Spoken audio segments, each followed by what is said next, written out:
On y va?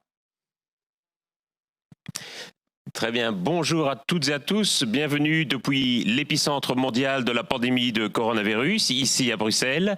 Nous sommes accueillis dans une magnifique salle à Bruxelles Environnement. Merci beaucoup de nous accueillir ici sur ce splendide site de Tour et Taxi, où nous allons réfléchir ensemble à ce que l'Anthropocène fait aux institutions de notre démocratie et comment la démocratie peut traiter, peut potentiellement se réinventer face aux défis de l'Anthropocène, que ce soit le changement climatique, l'érosion de la biodiversité ou d'autres pollutions. Avec nous pour en parler, nous avons 3 intervenants, peut-être 4. Dominique Bourg, qui nous parlera depuis Lausanne, si je ne dis pas de bêtises. Axel Gossery, qui nous parlera depuis Louvain-la-Neuve. Et enfin, Tuuli Hirvilami, qui nous parlera depuis Helsinki, je pense. Et c'est donc moi-même, François Gemène, qui animerai ce débat entre nos différents intervenants, en leur posant à chaque fois la question: comment est-ce que nos démocraties peuvent répondre aux grandes questions que soulève l'Anthropocène? Est-ce qu'elles sont suffisamment équipées? Est-ce qu'elles vont pouvoir s'adapter? Est-ce qu'elles vont devoir se réinventer, inventer de nouveaux instruments, de nouveaux équipements?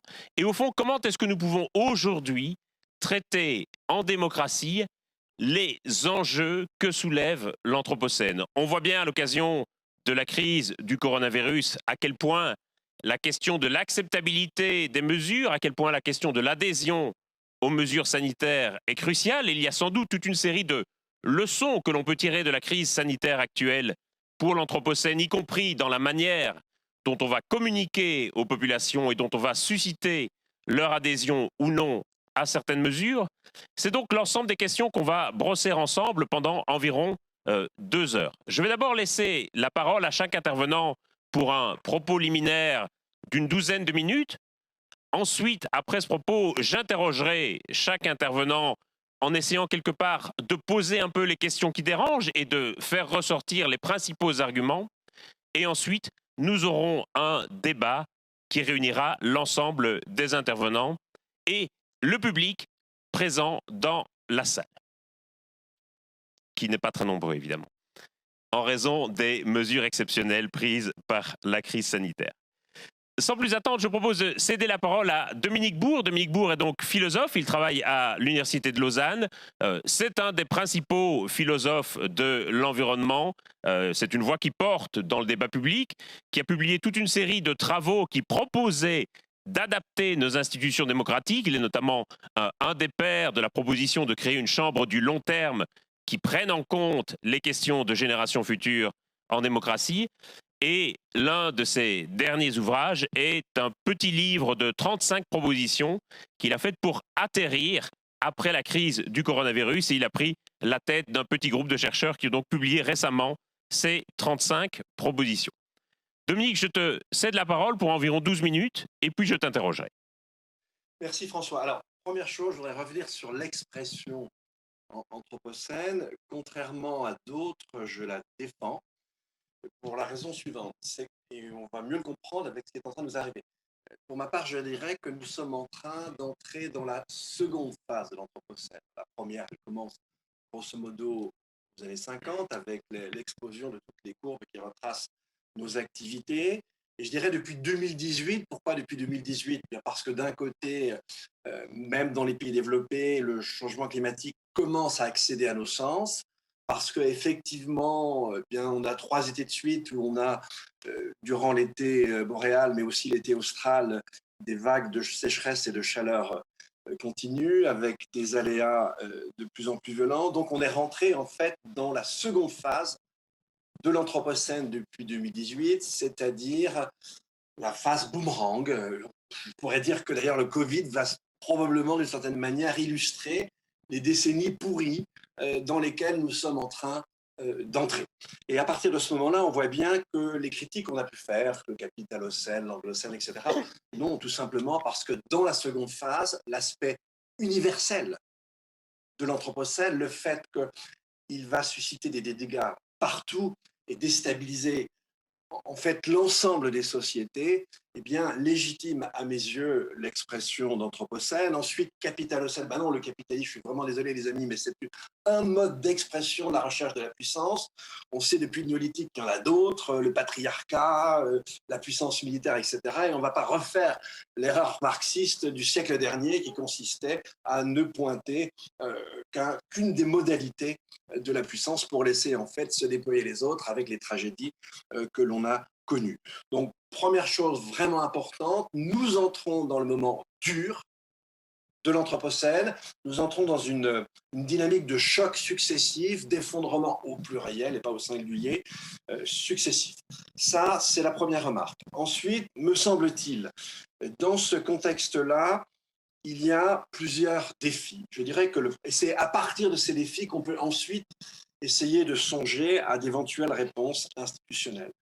Je dirais que le premier défi consistait dans le fait que finalement, les grands problèmes environnementaux globaux n'accédaient pas à nos sens. On voit aujourd'hui que ça n'est plus vrai, qu'en quelque sorte, ils touchent nos sens. Mais en revanche, la dimension politique fondamentale, c'est-à-dire, si j'ose reprendre un concept de Derrida, mais qui n'a rien à voir avec lui, mais on pourrait prendre ce concept de différence, c'est-à-dire c'est l'écart de temps qu'il y a entre nos dégradations et leurs effets.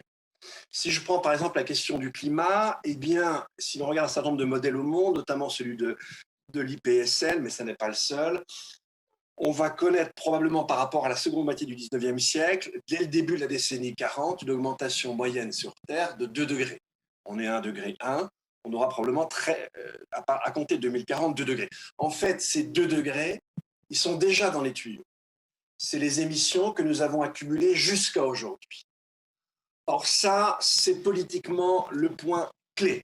Parce qu'en général, nos amis politiques imaginent des solutions qui sont au mieux proportionnées aux difficultés qu'on connaissait au début des années 90, des années 90, et la preuve, c'est qu'en fait, rien ne s'est passé depuis, mais ils continuent à nous proposer des solutions pratiquement de ce type-là, ou quand ça n'est pas le cas, c'est relativement hypocrite parce que c'est systématiquement des solutions en silo, où on a les objectifs moins 50%, moins 60%, moins 40%, mais toujours calés sur une série de politiques publiques, alors que les autres politiques publiques échappent complètement à ces objectifs, ce qui fait qu'il est très difficile de les prendre au sérieux. Donc en fait, les politiques publiques qu'il faudrait adopter aujourd'hui, ce sont des politiques publiques qui ne sont pas calées aux difficultés qu'on connaît maintenant, mais aux difficultés dont nous avons déjà décidé, c'est-à-dire celles que nous connaîtrons à compter de la décennie 2040, et en fait, qui vont être celles que l'on connaît aujourd'hui, mais d'une façon beaucoup plus accentuée.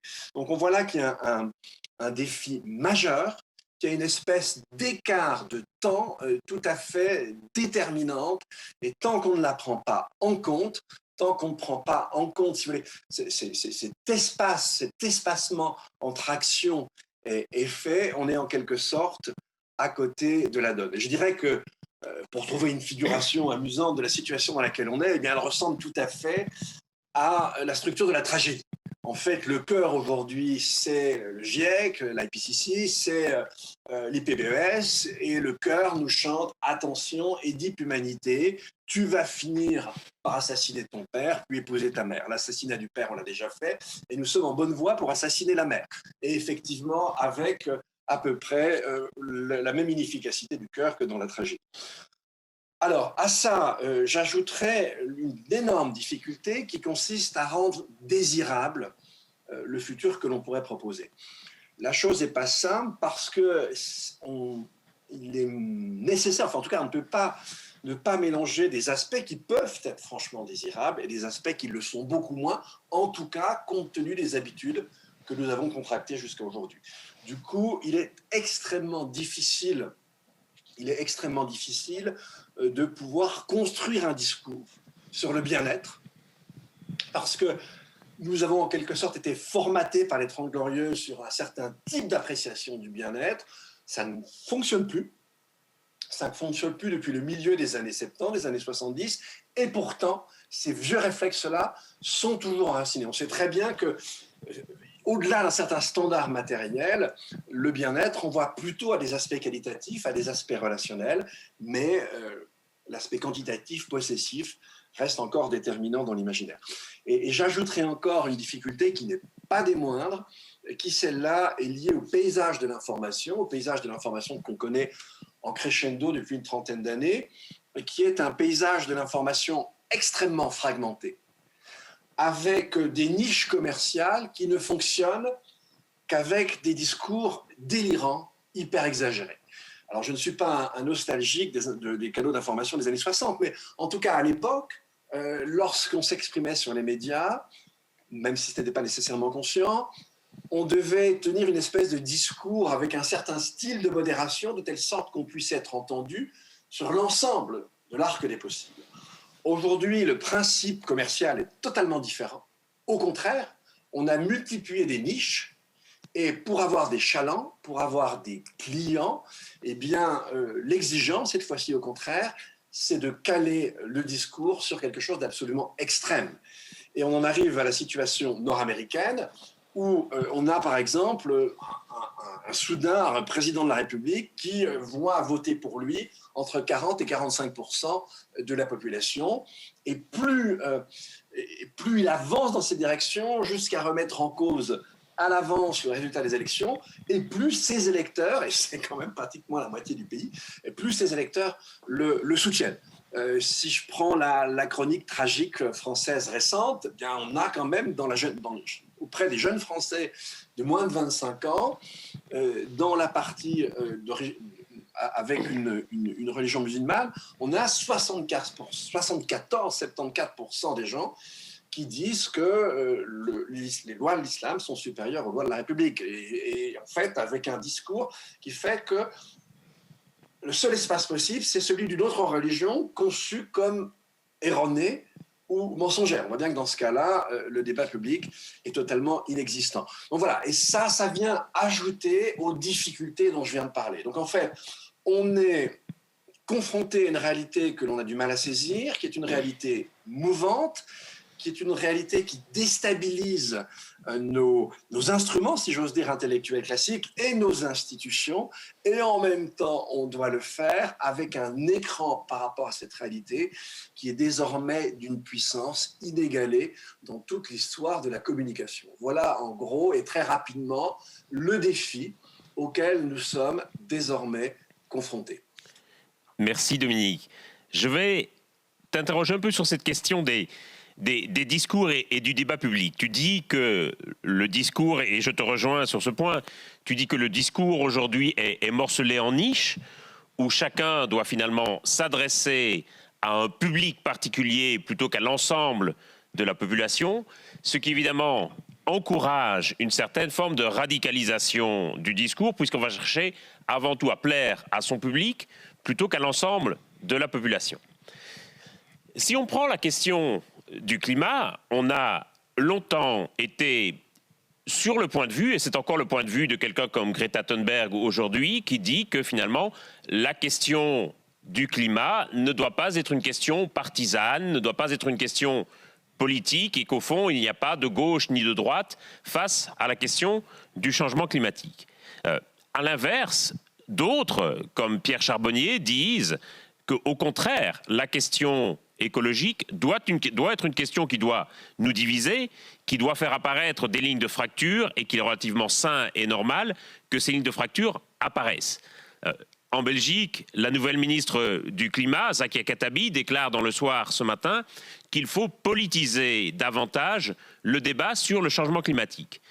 Et donc, est-ce que si on va dans cette logique de politisation plus forte du débat sur le climat, qu'appelle un Pierre Charbonnier ou une Zakia Khattabi, est-ce qu'il n'y a pas le risque, effectivement, d'un morcellement du discours en niche qui, finalement, ne se parlent plus les unes aux autres face à cet enjeu commun ? Alors, moi, j'irais plutôt dans ton sens, hein, mais je vais expliquer dans quelle mesure. Je m'inscris, en tout cas au moins partiellement en faux, contre ce que dit quelqu'un comme Pierre Charbonnier, par exemple. En fait, je donnerai l'exemple de ce qui s'est fait, disons, dans l'après-guerre, où là, on avait des institutions démocratiques qui relevaient d'un très large consensus. Grosso modo, c'était en tout cas au moins 60% de la population, quand ce n'était pas carrément 75. Et on avait les extrêmes. Et ce qui caractérisait les extrêmes, c'est qu'ils refusaient le jeu institutionnel. On l'avait à l'extrême droite et on l'avait à l'époque à l'extrême gauche. Dans la plupart des pays européens, c'était plutôt, par exemple, le Parti communiste. Mais en dehors de ça, et même en fait, ça ce que je vais dire, un parti comme le Parti communiste l'aurait accepté. En fait, il y avait un consensus. Il y avait un consensus transpolitique. Et ce consensus transpolitique, c'était le consensus selon lequel on devait maîtriser la nature pour produire plus de richesses et pour redistribuer dans une certaine mesure cette richesse. Et là où le dissensus apparaissait, où le jeu politique avait son sens, c'était sur quels sont les meilleurs moyens de produire le maximum de richesse et quelles sont les règles les plus justes de redistribution de cette richesse.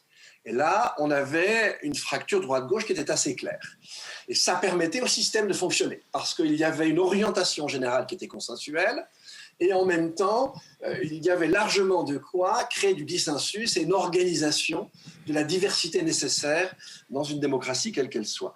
Eh bien, moi, j'appellerais plutôt de mes voeux une situation analogue, c'est-à-dire que en ce sens-là, je suis plus côté Greta que côté Pierre. Et ce qui me semblerait beaucoup plus intéressant, et on a quelques petits éléments, alors évidemment les États-Unis c'est le contraire, mais en Europe on voit quelques petits éléments qui pourraient nous permettre d'espérer d'aller dans ce sens-là, c'est-à-dire d'avoir une droite qui commence à comprendre qu'elle n'échappera pas à la sobriété. Qu'en fait, la finalité des démocraties doit être repensée et refondue.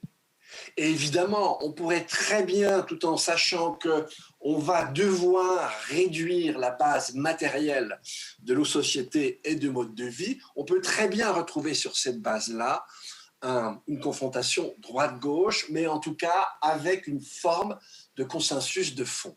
Et moi, c'est plutôt pour ça que je milite. Et en fait, l'ami Charbonnier, c'est assez curieux qu'il nous raconte ça, parce que ce qu'il dit, c'est exactement ce qui se passe aux États-Unis. Mais la gauche elle-même est divisée sur la question. Ben voilà, sur la question de la croissance notamment, on voit bien les tenants de deux gauches différentes. D'une qui prône la sobriété, voire la décroissance, et l'autre qui estime que ça va entraver le progrès. Totalement, mais en même temps, on a une droite qui, elle, nie, enfin, en grand partie, n'est-ce pas que ça changera dans la décennie, mais on a une droite républicaine dont la négation du changement climatique et de manière générale des enjeux écologiques est un point d'identité fondamental. Ce qui fait que la seule ligne cohérente dans la politique de Trump, au bout de 4 ans, ça a été la destruction de toutes les mesures de protection de l'environnement. Et on a à peu près la même chose du côté de Bolsonaro. Ce n'est pas aussi évident sur les autres droites et on n'a pas quelque chose d'aussi structurant qu'on l'a avec Trump et avec Bolsonaro. Donc ça, c'est effectivement ce qui donne un pays absolument ingouvernable et une situation pratiquement de pré-guerre civile comme aux États-Unis. Donc je ne vois pas comment on peut s'en tirer avec ce genre de schéma. Comment est-ce qu'on gère dans le jeu politique actuel la question de la vérité ? Tu as dit 2 degrés, c'est déjà dans les tuyaux aujourd'hui. Et donc, quelque part, l'objectif de l'accord de Paris nous apparaît comme une chimère inatteignable.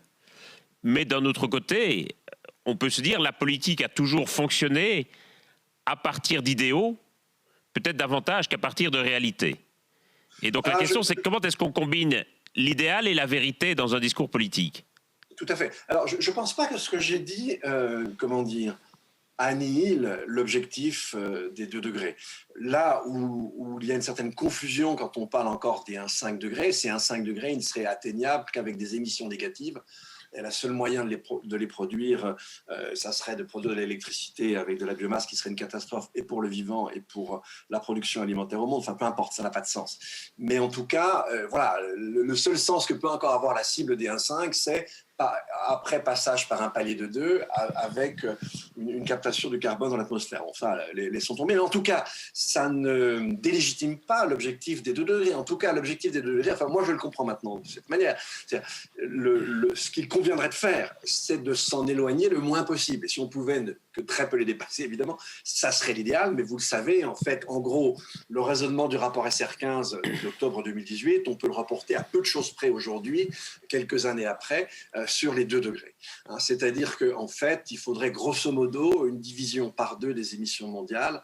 Hein, on peut faire une espèce d'objectif intermédiaire entre ce qui était dit en octobre 2018, mais en tout cas, probablement un peu plus de 50% pour parvenir à ne pas exploser la cible des 2 degrés. Et effectivement, ne pas exploser la cible des 2 degrés, pour les 2 raisons que tout le monde connaît. Premièrement, bien, elle nous mène en dehors des plafonds de température que toutes les espèces qui vivent sur Terre ont connus durant le Quaternaire. Et puis, c'est le seuil à partir duquel on peut commencer à craindre un emballement. Donc, non, gardons toujours l'accord, l'objectif de l'accord de Paris, mais on le réinterprète en fonction à la fois de l'évolution, c'est-à-dire on n'a rien fait, et puis en fonction de l'évolution aussi de nos connaissances. Mais on ne le quitte pas. C'est important de garder cette espèce de pierre d'angle des 2 degrés. Avec la difficulté que tu dis, il faut diviser par 2 les émissions mondiales de gaz à effet de serre, ce qui revient chaque année à les baisser de l'ordre de 5 ou 6%. Oui, en d'autres termes, ce qui revient à avoir chaque année une crise de la Covid-19. Oui, mais alors justement, le problème de la Covid-19, c'est que d'une part, c'est des mesures totalement brutales, absolument impréparées, avec une solution moyenâgeuse, le confinement. C'est très différent d'une redescente énergétique planifiée, organisée. Pour moi, ce que je retiens de la crise de la Covid, c'est la réaffirmation du pouvoir politique par rapport à l'économie. Et donc, effectivement, ça, par rapport à nos sujets, c'est un point excellent. En revanche, on ne peut pas du tout comparer les types de mesures qu'on a pu conduire avec la Covid vis-à-vis de celles que l'on devrait conduire en matière de climat. Ensuite, il y a une différence totale, c'est-à-dire qu'en matière sanitaire et en matière virale, il y a un lien au moins un lien assez fort entre les mesures prises et l'évolution de la courbe. Et avec un espace de temps de 2, 3, 4 semaines maximum. Et ce sont les mesures qu'on prend sur un territoire qui vont avoir un effet sur ce même territoire. Comme vous savez tous, c'est absolument pas le cas pour le climat. Le climat, c'est la structuration idéale pour l'irresponsabilité politique des acteurs. C'est absolument pas le cas pour la Covid. Et en fait, ce qui a amené les différents États européens à adopter pratiquement tous, en dehors de la Suède, une politique de confinement entre le 10 mars et le 20 mars, c'est parce qu'ils ont vu que les différentes courbes que leur fournissaient les épidémiologistes, puis qui, par exemple, pour un pays comme l'Angleterre ou la France, on avait des estimations à 300 000, 400 000 morts en quelques mois si rien n'était fait, il est évident que les dirigeants ont très bien compris que ça allait déboucher non pas sur une responsabilité politique, mais une responsabilité pénale. Et c'est la peur de ce pénal qui les a amenés à réaffirmer leur pouvoir. On entend bien que les mesures doivent forcément être différentes sur la question du climat que sur la question de la Covid, mais reste néanmoins une question sur la manière dont il faut, quelque part, faire intégrer ces mesures par la population et y faire adhérer. On voit bien aujourd'hui que ces mesures sanitaires sont de plus en plus contestées parce que, quelque part, chacun, à mon sens, réagit par rapport à la perception qu'il a lui-même du degré d'urgence et de la gravité de la situation à laquelle nous faisons face.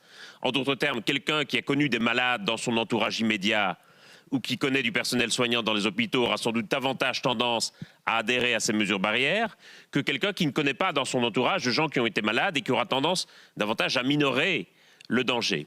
Et donc se pose la question de savoir comment, par rapport à l'urgence climatique, donc quelque part, chacun risque un peu d'avoir potentiellement une perception différente et donc un degré d'adhésion différent à des mesures de baisse des émissions de gaz à effet de serre, comment quelque part faire en sorte que ces mesures soient partagées largement dans la population? Est-ce qu'il faut quelque part les imposer, comme on l'a fait dans le cas de la crise du coronavirus, en disant nous sommes face à un état d'urgence, nous allons confiner et personne ne discute et voilà on fait comme ça? Ou est-ce qu'il faut qu'elles soient plus largement débattues sur le modèle d'une convention citoyenne par exemple? Ou est-ce qu'il faut quelque part avoir un avis scientifique qui ait davantage de poids dans la décision publique, avec le risque d'avis scientifiques contradictoires? On l'a vu sur la question du coronavirus, et nul doute qu'il y aurait aussi des avis scientifiques contradictoires quant à la question de l'énergie nucléaire, par exemple. On sait que les spécialistes du climat sont assez divisés sur cette question. Et donc, comment faire démocratiquement pour quelque part que ces mesures soient prises et qu'elles soient acceptées? Je dirais déjà que, comment dire, effectivement, dans le cas de la Covid comme dans le cas du climat, la le fondement des politiques va toucher les comportements. Et en touchant les comportements, on touche l'intime, on touche l'individuel d'une façon beaucoup plus forte. Et donc ça, c'est effectivement une analogie importante, un point de comparaison à souligner entre les deux situations. Maintenant, là aussi, revenons à la différence entre l'Europe et les États-Unis. Du côté européen, même un pays comme la France n'est quand même pas toujours réputé pour un civisme absolu. Et en fait, quand on regarde... La Belgique non plus. Oui, ce qui s'est passé avec la Covid est assez intéressant parce qu'on a quand même eu, en fait, en dépit de certaines contestations, et à la limite en France, pratiquement moins qu'en Allemagne, c'est-à-dire que la virulence anti-mesures sanitaires a été moins puissante qu'en Allemagne. Elle est quasi inexistante, par exemple, en Suisse, alors qu'au contraire, aux États-Unis, on a eu un président de la République qui faisait de la déstabilisation des politiques sanitaires un argument politique. Donc, en fait, quand on a atteint un degré de pourrissement du débat public, on voit que ça devient quasi impossible de prendre des mesures sur ce type de danger. Tant que ça n'est pas le cas, on voit que quand même, il y a une certaine forme d'acceptation, même si on a effectivement des contestations. Et donc là, pour moi, je te suis, mais alors parfaitement, on ne peut pas avoir affaire qu'à des mesures autoritaires. Là, on doit ouvrir le maximum de respiration démocratique. Alors, la Convention citoyenne est une chose, mais avec d'autres chercheurs, j'avais proposé en France, au moment de la Covid, qu'on ait une gestion très démocratisée et très décentralisée des mesures. Parce qu'en fait, c'est plus par branche professionnelle qu'on peut les définir. D'un territoire à l'autre, les choses sont très différentes. Et là, je pense qu'on gagnerait, ce qui est plus le cas d'ailleurs en Suisse, on gagnerait à des mesures plus proches du territoire et des instances de décision territoriale avec simplement un cadre d'action donné par l'échelon national et en matière de climat et aussi l'échelon international. Mais ça me semble effectivement très important de permettre le maximum de réappropriation par les niveaux de décision les plus proches du terrain. D'accord. Merci beaucoup, Dominique. Avant de revenir à toi plus tard dans le débat général, je propose qu'on passe à Axel Gossery, qui est avec nous depuis Louvain-la-Neuve. Axel, tu es chercheur au FNRS, affecté à l'université de Louvain, où tu travailles beaucoup sur les questions d'éthique et d'équité. Tu t'occupes notamment de la chaire Hoover dans cette université, si je ne dis pas de bêtises, et tu as beaucoup travaillé, comme je le disais, sur les questions d'éthique et d'équité dans le cadre notamment de la lutte contre le changement climatique. Je propose qu'on t'écoute aussi pendant une douzaine de minutes, et puis je t'interrogerai comme je l'ai fait avec Dominique. Merci beaucoup, François. Alors, je pense qu'effectivement, comme l'a dit Dominique, les défis sont colossaux et ça exige des changements fondamentaux. Et je ne suis pas particulièrement optimiste, je pense que Dominique n'avait pas non plus, par rapport à notre capacité à y faire face. Je voulais mettre l'accent sur deux choses dans le cadre de ce petit exposé introductif. La première chose concernait l'idée d'essayer d'atteindre une certaine forme de légitimité intergénérationnelle, c'est-à-dire de prétendre agir démocratiquement envers les générations futures. Quand on pense au long terme, on pense aux générations futures. Et donc je pense que sur cette question, je voudrais défendre l'idée sur laquelle il est impossible d'agir démocratiquement envers le futur. Par contre, il est possible d'être plus juste envers le futur et il est nécessaire de l'être aussi. Donc je vais d'abord développer cette première idée. Donc si on voit le très long terme, on voit des générations futures qui sont sans voix et sans pouvoir. Elles sont sans voix et donc c'est un problème pour toute approche délibérative de la démocratie. On est incapable de dialoguer avec elles. Et elles sont sans pouvoir, et ça je pense que c'est un problème fondamental pour toute théorie de la démocratie qui prend en compte un minimum les rapports de force. Et donc si on prend le petit slogan qu'on connaît bien et qui définit une partie de ce qu'est l'exigence démocratique, qui consiste à définir une démocratie comme l'idée d'un gouvernement du peuple, pour le peuple, par le peuple, eh bien qu'est-ce qu'on peut dire? On peut dire oui, nous, par nos décisions, nous gouvernons le peuple futur. Par nos décisions, nous pourrions gouverner pour le peuple aussi futur, mais jamais nous ne pourrions atteindre l'idée de gouverner par le peuple futur. C'est-à-dire que jamais nous ne parviendrons à ce que les générations futures participent à nos délibérations, impriment une forme de pouvoir sur nos décisions. Et donc, je pense que l'idée sur laquelle on peut prétendre représenter les générations futures, ou l'idée selon laquelle on peut être démocratique envers le futur, je crois qu'on doit en faire notre deuil, et du coup, se demander sur quoi est-ce qu'on doit se centrer. Et donc, je pense qu'on doit se centrer sur l'idée d'être juste envers le futur, et envers le présent aussi, et donc se demander comment est-ce qu'on doit concevoir le design de nos démocraties aujourd'hui, même si on ne pourra jamais être légitime envers le futur, pour essayer d'être le plus juste possible envers le futur. Enfin, ça, c'était la première idée. Alors, la deuxième idée, je voulais mettre en évidence 5 leviers qui me semblent pertinents pour réfléchir à la manière de réformer nos institutions. Alors, je pense que le premier, c'est d'utiliser au maximum l'idée selon laquelle, parmi les personnes qui sont là aujourd'hui, il y a des intérêts qui se positionnent dans un futur éloigné. Et je pense que la meilleure illustration de ça, ce sont les actions judiciaires en matière climatique.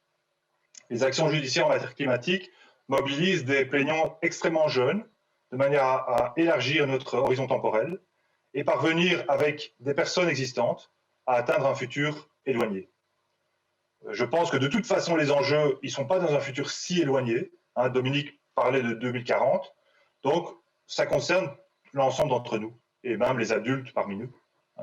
Et donc, je pense qu'on doit essayer d'utiliser au maximum, parmi ces ressources, l'idée sur laquelle on a des personnes qui sont existantes et qui ont une espérance de vie qui nous mène dans un long terme. Et donc, il faut mobiliser ça, je pense, dans le débat public. La deuxième idée, c'est que étant donné qu'on n'a pas de rapport de force qu'on peut installer avec le futur, qu'il est complètement asymétrique, je pense qu'il faut essayer de virer nos sociétés le plus possible sur une logique de principe plutôt qu'une logique de rapport de force. En disant, il faut organiser nos institutions de manière à ce qu'elles soient forcées à se prononcer en termes de principe plutôt que de jouer constamment sur des rapports de force. En tout cas, réduire la part du rapport de force et augmenter la part du principe. Une manière de le faire, par exemple, ce serait d'augmenter la séparation des pouvoirs.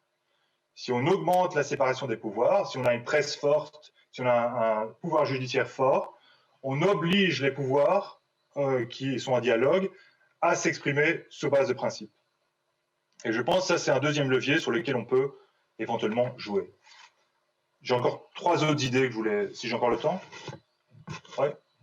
Donc, la troisième idée, c'est est-ce qu'il faut mettre en place des institutions spécialisées qui sont orientées vers le long terme, donc, les exemples dont on dispose, parmi les exemples réels qu'on a eus, on a l'expérience israélienne, l'expérience hongroise, qu'on ne peut pas vraiment qualifier de concluante, mais on a aussi l'expérience finlandaise du Comité pour le futur et l'expérience galloise de la représentante des générations futures qui sont plus prometteuses pour des raisons parfois pas faciles à identifier, parfois c'est juste des raisons de personne.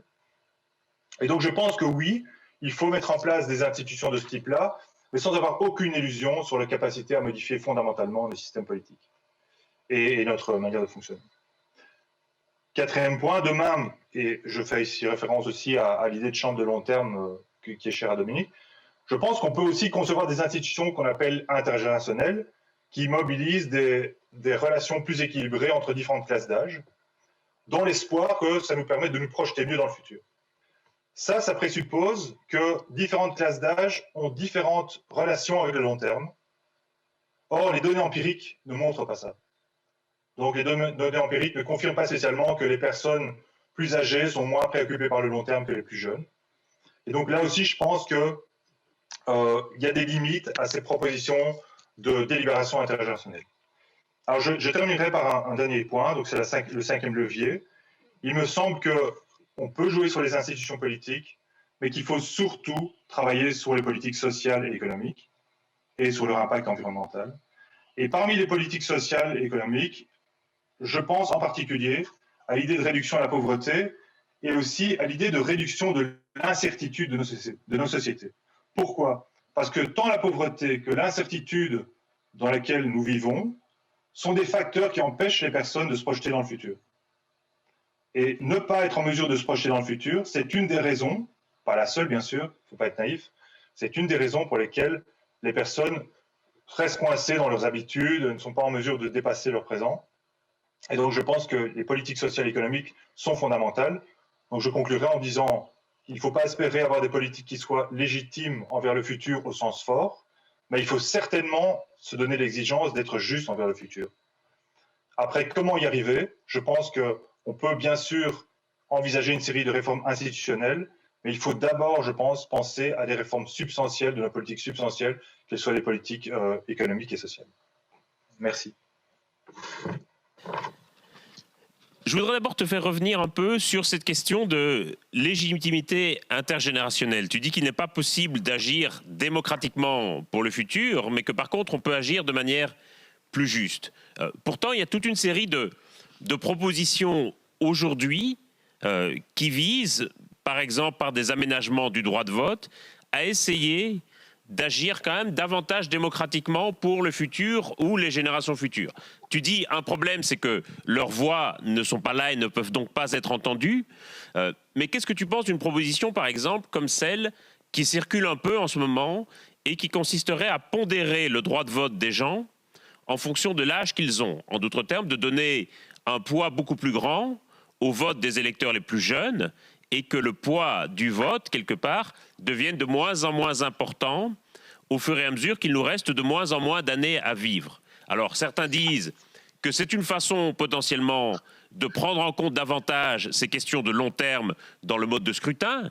D'autres disent que ça brise le principe d'égalité devant le vote et rétablit une forme de vote censitaire. Quelle est ta position par rapport à ça? Alors, je pense que là, tu poses deux questions distinctes. La première, c'est revenir à cette idée des générations futures, l'idée de légitimité. Donc, pour prendre un exemple, pour prendre une image, je dirais, quand les femmes n'avaient pas le droit de vote, on a inclus les femmes parmi les électeurs, et c'est comme ça qu'on a résolu le problème, et on peut prétendre avoir des politiques qui sont légitimes en termes de relations entre les genres.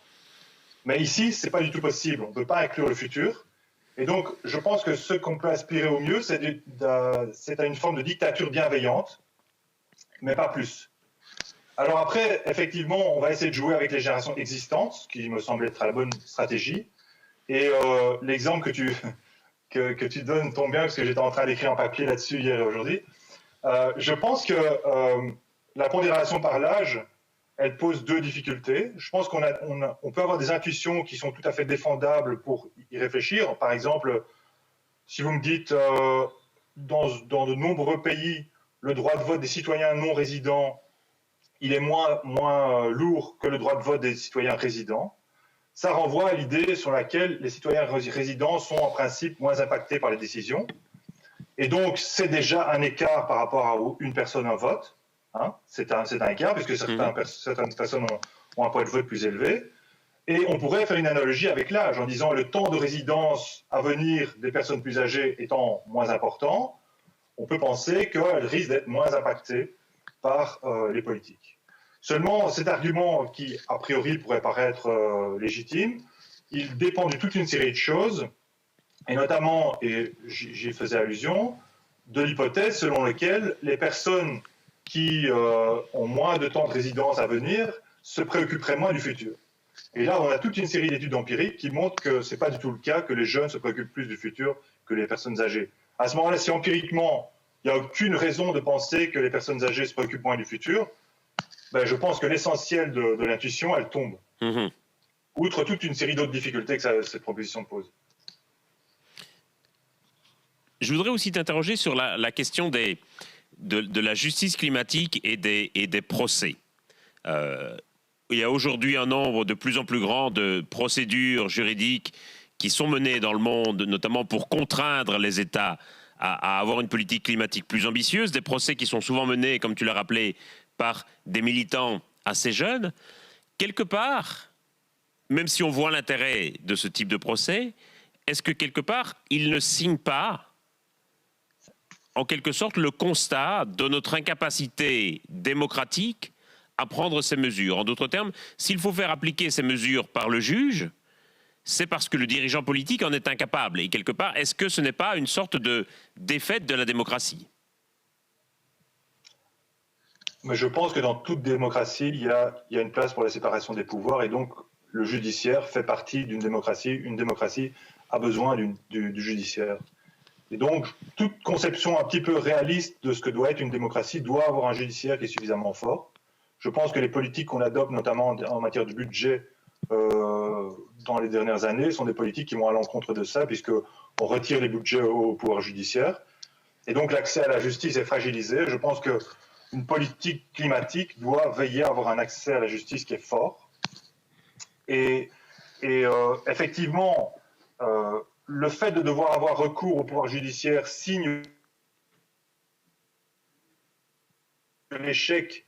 Je ne pense pas que ça signe spécialement l'échec de la démocratie en tant que... En tout cas, un échec de nos politiques publiques. Bien sûr, bien sûr. Mais ça offre un recours de plus, et c'est un recours qui a l'intérêt de formuler la nature des principes en termes de principes. Par exemple, si je vous dis, tiens, les changements climatiques, ça viole la souveraineté générationnelle des générations futures. Enfin, pas les changements climatiques, mais notre inaction. Mmh. Ou notre inaction, c'est une forme de discrimination envers les générations à venir, ou c'est une forme de discrimination envers les plus jeunes. Ben, directement, si on formule les choses dans ces termes, c'est susceptible de générer des actions qui sont de nature différente. Donc je pense que les mots ont leur importance, et je pense que le judiciaire va avoir tendance à formuler les choses différemment des autres pouvoirs, et que si le judiciaire en vient à condamner un État sourd des politiques de ce type, le public se rend bien compte qu'un pouvoir qui a tendance à être assez conservateur et qui a tendance à faire preuve d'un devoir de réserve, si on vient à faire ça, c'est qu'on a un vrai problème. Donc c'est une manière de plus, si on veut, de frapper sur le clou. J'aimerais t'entendre aussi sur la question des horizons temporels qu'on se donne en politique ou en matière d'objectifs. Par exemple, l'objectif de l'accord de Paris, c'est un objectif à 2100. On est sur plus de degrés à 2100, mais on sait bien qu'après 2100, les températures vont continuer à monter, et singulièrement que le niveau des mers va continuer à monter. Donc si on fait des projections, y compris même en termes de politique publique, y compris même en termes de plans d'habitation ou d'infrastructures par rapport à la hausse du niveau des mers, et si on se dit on va les faire en tablant sur 1 mètre ou 2 mètres d'élévation, on sait bien que ce niveau va continuer à augmenter pendant encore au moins un siècle, jusqu'au moins 2200 ou 2250. Et donc la question que je voulais te poser, c'est quand on discute de légitimité intergénérationnelle ou de justice intergénérationnelle, la question c'est jusqu'où 2100, c'est dans à peu près 3 générations par rapport maintenant. Et donc, est-ce que les générations futures, c'est un concept abstrait qui s'étend indéfiniment dans le temps? Ou est-ce qu'on se dit, voilà, c'est par rapport à une génération, par rapport à 2 générations, ou alors par rapport à 6 ou 7 générations? En sachant que si on se place sur un horizon à 6 ou 7 générations, on peut imaginer qu'il y ait d'autres ruptures qui interviennent, d'autres changements majeurs que, par définition, on ne sait pas prédire aujourd'hui. Ouais, très bonne question. Je pense qu'il faut prendre, en termes de politique, on doit réfléchir à ces choses de manière séquentielle, c'est-à-dire en se disant, d'abord, on se préoccupe de la génération à venir. Et parmi les choses dont on se préoccupe pour la génération à venir, on se préoccupe de sa capacité à elle à transmettre un monde meilleur à la génération suivante. Mmh. Et donc, si on fait ça, on a déjà 200 ans devant nous, quasiment. Donc, c'est vraiment important de dire que ces choses de génération, ce n'est pas des choses abstraites, c'est des choses qui concernent les personnes qui sont déjà là et qui concernent la capacité de nos enfants à avoir des enfants dans des conditions correctes. Et si on a ça, on a déjà un horizon temporel énorme. C'est pour ça que je pense que c'est important de vraiment insister là-dessus, en disant l'espérance de vie des personnes déjà présentes, ça nous amène déjà très loin devant. Mmh. Et donc, via ça, je pense qu'on peut mobiliser les personnes de différentes classes d'âge et essayer déjà de modifier les politiques aujourd'hui. Donc si je résume ta position, et corrige-moi si je ne le fais pas bien, c'est de dire que finalement, on raisonne par rapport aux gens qu'on aura la possibilité de connaître dans sa vie, puisque on peut imaginer, si on a des enfants et que ces enfants ont eux-mêmes des enfants, on peut imaginer qu'on connaisse ses petits-enfants. connaître ses arrière-petits-enfants, ça devient plus rare, et arrière-arrière-petits-enfants, c'est quasiment impossible.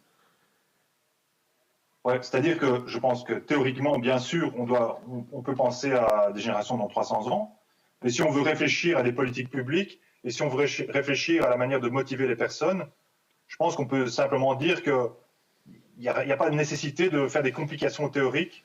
Regardez vos enfants, demandez-vous si ils sont optimistes sur l'avenir qu'on leur donne, et déjà là, vous avez une réponse à ce qu'il faut faire. Donc, je pense que oui, en théorie, il faut aussi penser à ce qui se passera dans 500 ans, mais en termes de politique, en termes de discours public, je pense que ce n'est pas du tout nécessaire. D'accord. Merci beaucoup, Axel. Si tu en es d'accord, on va maintenant passer à Tuuli Hirvilami qui nous parle depuis Helsinki. So, Tuuli, we shall now switch to English because you're going to speak in English. But we have translators in the room, so there is a possibility for you listening from home or from your office to actually activate the translation link so that you have a translation in French of what Tuuli will tell us. Tuuli, you're based in Helsinki right now, and you're speaking from Helsinki at the moment, correct? Good afternoon. You can hear me well? Absolutely. Yes. Tuuli, you're a postdoctoral researcher.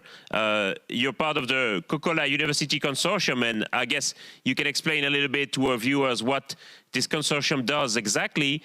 You work on social justice in the context of environmental issues, and I will also give you the floor for about 12 minutes, and then we'll have a conversation together before we open the floor for a general debate. Okay, thank you, Francois. Yes, good afternoon and greetings from Finland. I'm actually currently a little bit outside Helsinki, in my small hometown, which is called... Je suis à Porvoo, qui est une petite ville en dehors de Helsinki. Et ici, la situation n'est pas trop mauvaise. Et en fait, j'ai changé de poste. Je suis maintenant à l'université de Tampere et je suis chercheuse associée. Et nous étudions dans mon... And I have background in social policy research. And in addition, I've tried to be active in some environmental and social movements. But now, today, I will speak mainly as a scholar of welfare state. So in my short opening presentation, I will today mainly elaborate the role of state, because I think that's also an important question when we talk about the rethinking democracy and how we move from this kind of Anthropocene towards more sustainable welfare state. So I ask what could be the role of state in the transformation, and I think this question is quite commonly addressed, and it of course refers to some kind of long-term and ongoing debate on the attitude towards the state. The debate is taking place both in research but also public debate and among social activists as well. So there are those critical voices among the environmental movements and other social movements, but then also there are more optimistic attitudes towards the state, and I will elaborate both these aspects. By starting with the critical voices, for example, we know them by eco-anarchist or anti-globalization movements. For example, it seems to be quite obvious that the state-based governance is not the solution. Those voices would see state as a lost cause and place their hopes instead of grassroots movements, bottom-up solutions, direct democracy, and commons assemblies, for example. And from this perspective, state is part of the undemocratic hegemony that needs to be opposed, and often for good reasons. And if we look at those reasons for a little bit more closely, we can identify at least three critical remarks regarding the ability of state authorities to steer the kind of fundamental transformation that is needed. I think Dominic, for example, laid down the reasons for the transformation very well, so I don't need to repeat that. But what are the critical remarks why the state cannot be the authority? of course, first we can see that the state is dependent on private capital accumulation. It's very much linked to capitalist economic growth. So it's fundamentally compromised by the promotion of capital accumulation, which is actually also the key driver of ecological destruction. So it could be seen that the state is a source of environmental degradation and other social domination, for example. So it's worth asking, how can the state be transformative if it's part of the problem itself? And the regime, as we know, aims to maintain the status quo instead of enhancing the state change, political change. Often this is the case. So second reason why to be critical towards state.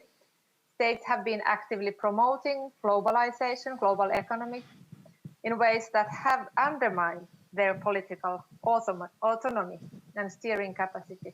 So how on earth states could then be powerful actors in the midst of this crisis? What is the power of democratically chosen actors anymore if the global economy has taken the role, somehow at least?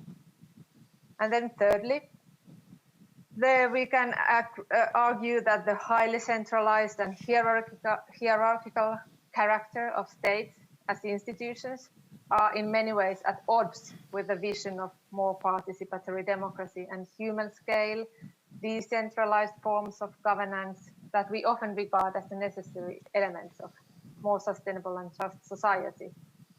So how far can we combine participatory democracy with state-based governance? I think this is still an open question. But however, as far as I'm involved in this welfare state research, and especially we are now searching the steering mechanism towards eco-welfare state in our research project, we have witnessed and noticed that there are kind of many voices now also advocating the more active role of state.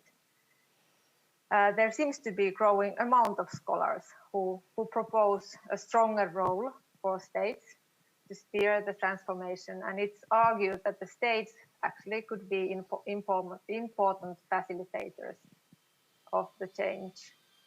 States are needed because of political authority and steering capacity to tackle the climate crisis.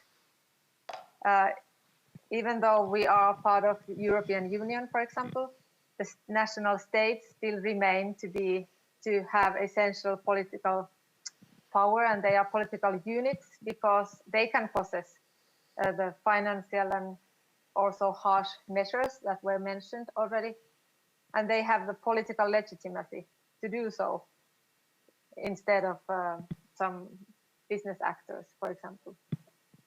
And it seems obvious that voluntary actions by market or grassroots organizations taking place in local communities are not enough to tackle the climate crisis. They can't have enough power for emergent actions. I totally see that those movements are necessary, and we need the actions in all levels. But the transformation now that is needed now requires a state that intervenes to enhance the transformation, because it can use the means of public finance or regulatory policies, and they can have actions that limit the global warming to 1.5 degrees, if I'm optimistic.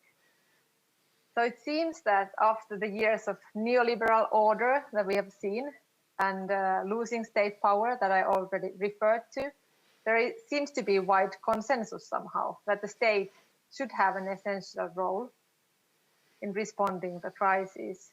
And there is a call for more active states.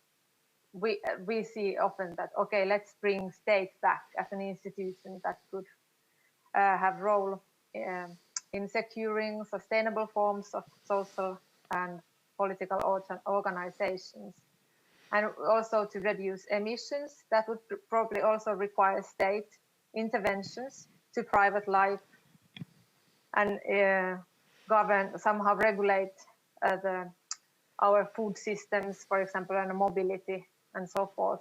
like welfare states have been used to do that. So I think these kind of new interventions are needed. So I'm optimistic, but also I'm worried and critical. We have to critically consider the issue of governance and state democracy. It's not obvious that the state is democratic. State authorities should adopt now fair, just, and effective steering mechanisms that are somehow created together with different stakeholders and are based on participatory processes. But so far there seems to be lack of instruments and more research on this kind of social ecological policy proposals is needed, as we discussed in an earlier panel that I participated today. And I also have to say that I might be optimistic because I come from Finland, and maybe this is an issue we can elaborate a little bit during our debate, because I think my viewpoint from here can be a little bit optimistic because we do have the government that has decided to reach a carbon neutral welfare state in 2030, and in general we are quite happy with the state authority, even though the system is not perfect for sure. So there are more people, and still there are people with no voice or access to decision making. So still problems to be solved. But this was maybe my first reflections, and I think it's nice to start the debate. Thank you very much. Very stimulating. You said that the state is a lost cause and cannot be trusted in many ways, and yet there are many voices today who call for the state to take a greater role in the fight against climate change, and in many ways, as you rightly said, we see that the individual actions at the individual level or at the community level are important but not sufficient. International cooperation seems to be in disarray, especially after the COVID-19 crisis, and therefore many are kind of lodging their final hopes in the role of the state and calling for greater action by the state. We've just discussed the issue of climate litigation. Such litigation is always directed towards the state. So the question is, do you believe that the state is a lost cause? And if it is lost, can it be revived, or is it lost for good? I don't, at least now, I think if you had asked me the same question 1 year ago, I would have been even more pessimistic. But now I have to say that we see every day that the state is not a lost cause. At least in Finland, the last spring and lockdown and these harsh measures, COVID-19 measures, somehow showed how state was so important actor. And even though there was some critical voices saying that the measures were too harsh and too bottom up, not too top down, and without participatory discussion, but still people accepted them and accepted the state to take over and somehow regulate our everyday life in so many respects. And I think I've heard at least many times the question that why we use these measures only to regulate in order to ensure our health now, but we could use the same kind of regulative power to steer the transformation or towards more sustainable future, or we need that kind of same regulative power to mitigate climate change. So I think state is back. You mentioned that part of your optimism about this revival of the state was also related to the new government that you have in Finland right now, which is a relatively young government, at least with a young prime minister, and as you said, with an ambitious climate policy. But on the other hand, that same government was often blamed in the last EU negotiations for denting the EU ambition on climate change. And many are saying we would have had a much more ambitious European policy on climate change if it weren't for Finland and the Netherlands. So how do you see what seems to be an apparent paradox to have an ambitious climate policy at home and then in a way at the European level to try and pull back what could have been a greater ambition?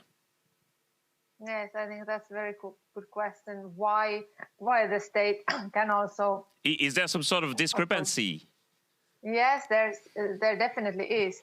And I referred earlier that states are very much interconnected with private business and capital accumulation. But here in Finland, for example, if I take Finland as an example, when you asked, state is very much somehow married with forest industry. And therefore, for example, there is a big public debate on carbon sinks, how to calculate the carbon sinks. And it's a complicated issue, but there is a question on forest management. And that's one issue that somehow prevents ambitious climate policies in EU level, probably as well. Mm-hmm. And for example, and yes, there are other issues, but forestry is one. But then it also shows how states are not independent. That the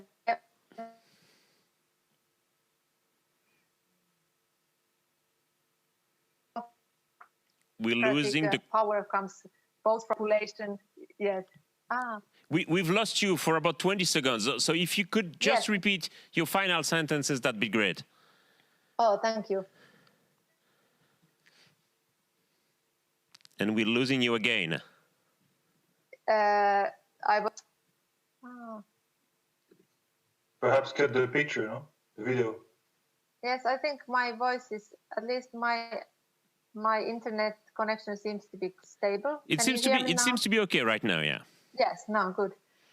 Yes, that the states are not just representing the population and the elected power, but also the business sector. And that's, of course, the problem. Who gets the voice and whose interests are leading the development? I'd like also to hear you a little bit more on the issue of globalization. You said that states have actively promoted globalization, which has kind of undermined their autonomy to act. But yet, many of the issues of the Anthropocene, be they related to biodiversity or climate change, are global issues. And in a way, the Anthropocene is also a kind of enforced globalization. And therefore, climate change is also a way, I would say, for states to realize that they're not autonomous from one another, and that what will happen on one's territory will depend heavily on the greenhouse gas emissions that are emitted at the other side of the planet. And that maybe this idea of a political or economic autonomy of states is an illusion in the face of climate change, which is a strong and heavy reminder that we are all globalized and dependent upon one another. And in a way, could we imagine that states would need to promote globalization again? And I mean globalization not in the sense of an economic globalization, but in the sense of a globalization of the solutions. And that perhaps if each state does its part in an autonomous fashion, maybe then we have the risk that this will not be enough. Yes, I think that's very correct. It's pointing out that the states have lost their autonomy somehow in global, when trying to tackle the global issues and global problems. And it's for sure the states cannot do it alone. And I think this global competition in global economy is also one reason why that prevents the actions, because we so often hear that we cannot, for example, implement environmental taxation level that is higher than the neighboring countries, and you know, this fear of industries moving away from, for example, Finland, if the environment taxation level or other kind of taxation is too high, or we cannot implement carbon emissions quotas, or we cannot implement many environmental measures that would be needed if the other countries won't do the same. And of course, there is also a question of global immigration and refugee problem that also somehow question the role of national states. Like welfare states were very national in origin, the original notion, and now we have to think what kind of universal, more global social security system could take place to also ensure the well-being in other countries. And also one thing which is related to this question is the global environmental impact. So often we hear that, for example, Finland or Sweden or other European countries have been quite successful in decoupling emissions from economic growth. But it's partly false because we have to always look at the consumption-based emissions. And we know already that we import so much to Europe from other countries, and therefore our global environmental impact and footprints are very global issues as well. So it definitely is not enough what we do in nation states, but we have to take care of the global impact all the time. And therefore, I'm somehow calling for UN, for example, as a global unit who has to play a role in this transformation. We need some kind of global actors. And I think the process with Agenda 2030 is, or could be, promising probably, or it could be transformative if implemented really, and if understood as somehow regulation measure that I don't know, has to be so it has to be implemented basically. But there are already some regulations, but it's not regulated enough. But the UN is an organization of nations. In UN, the N stands for nation. Can we deal this with issues like the Anthropocene between nations, or do we need to go beyond that? Is it something that can be tackled at the national level in a way? Or should we have some kind of global assemblies with people only, without classifying or distinguishing people from where they come from? I think that could be one. I think these climate assemblies in some countries or commons assemblies are very good, could be part of the solution, how to rethink democracy, also on global level. That was an idea of the late Hugo Chavez, who once in a session of the climate negotiations said, this is not upon us, upon governments to decide, and we should have a global referendum on climate change. And yes, why not? I guess the idea was dismissed because it came from Hugo Chavez, but the question is, after all, it gives you some food for thought, certainly. Yes, but I was just thinking, what would be the result of referendum? Well, most likely it would be lost, like all referendum. Yes, that's the scary possibility, and that's also the question of democracy. Like, really, how to solve this kind of common problem that influence future generations, as we heard previously. How to tackle that with present democratic institutions. I think where people are very much somehow focusing on their own personal interest and narrow-term interest. We'll leave that question open, and I guess this is a nice transition towards the debate. I don't have any news from Raphael Stevens, so I hope nothing bad happened to him. But for now, I suggest, if you don't mind, Tuuli, we'll switch back to French and open the debate. J'aurais bien aimé... Merci. J'aurais bien aimé, Dominique et Axel, vous entendre un peu sur cette idée d'un référendum mondial sur le climat.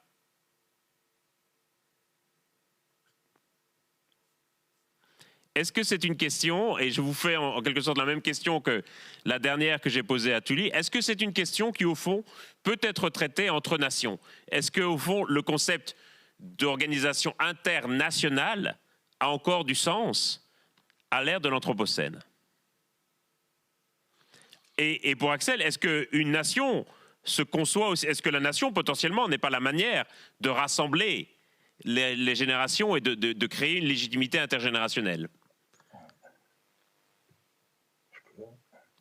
Axel, commence si tu veux. Ouais. Disons que sur le référendum, ce que je me posais comme question, c'est qu'est-ce qu'on va poser comme question aux citoyens du monde? Est-ce qu'on va leur demander le nombre de degrés qu'ils sont prêts à accepter, ou qu'est-ce qu'on... Dès que la question est un peu complexe, on l'a vu avec le Brexit, je pense que, entre guillemets, c'est le bordel. Donc, je ne suis pas trop optimiste par rapport à des référendums à cette échelle-là. J'imagine que Dominique est peut-être plus optimiste par rapport à des référendums plus ciblés, comme les référendums qu'on a comme les votations qu'on a en Suisse. Et encore, je ne suis pas sûr que ça génère des politiques environnementales beaucoup plus impressionnantes. Oui, moi, je voudrais bien dire deux choses à ce sujet-là. Alors, c'est vrai quand même, si on regarde les votations suisses, parce que c'est une des rares démocraties semi-directes, il y a parfois des questions relativement complexes qui sont posées. Je vous donne un exemple, c'était en 2016.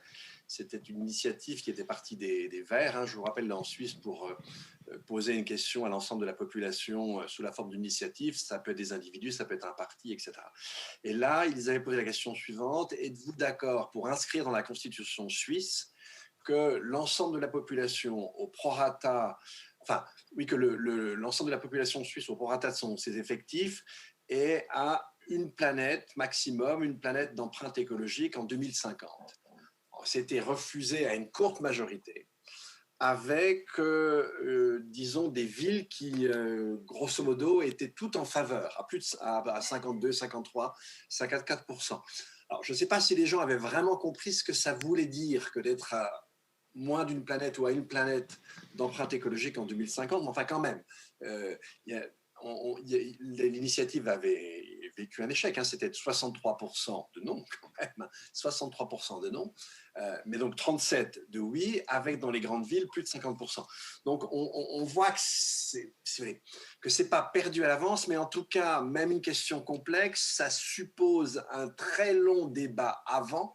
Et alors, en fait, un référendum à une échelle mondiale, je pense que ça me semble très délicat parce que ça va être réapproprié dans chaque pays avec un sens parfois complètement différent. On finira par oublier complètement la question qui est posée.